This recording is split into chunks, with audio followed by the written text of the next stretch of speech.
Today we're going to learn how to make a flu arrow. Basically, I just peeled these off of one side of a turkey feather. So with these feathers we're going to make our flu, and it's pretty straightforward and very simple. So we're going to take these two pieces, lay them flat on the shaft, take our sinew, and we're going to sinew wrap the very front part of it.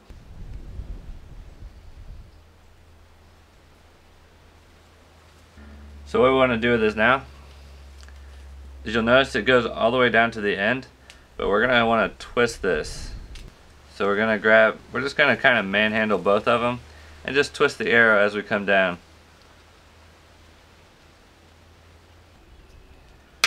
And then we'll sinew wrap the back end. And I'm just going to sinew wrap the feathers down because it's not terribly important that we wrap on the vein, because there really isn't much vein left on the arrow. Or on the feather, I mean.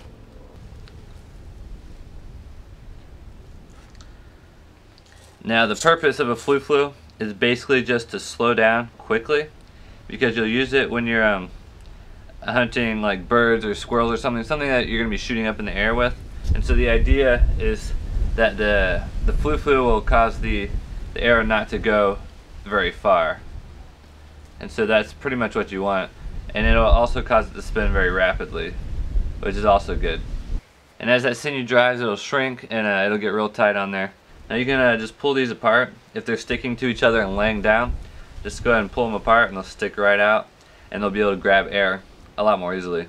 So our front end is wrapped nice and tight, and our back end is wrapped pretty well. And so we're going to go ahead and stick this in the yard and let the sinew dry. Now keep in mind it's really windy today, and so that's going to affect arrow flight too, especially once it's slowed down a bit. So we're going to see how this flu does in the wind.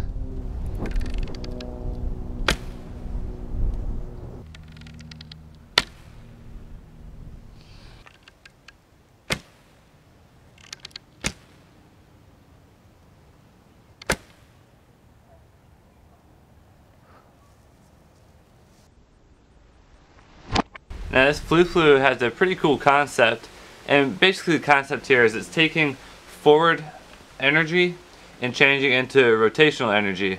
So all that energy coming out of here, it's going to take that and make it spin, and just spin really fast. And so that helps with stabilizing the arrow, and also helps with making the arrow not go nearly as far. And so that's definitely an advantage when you're shooting it up at squirrels or birds.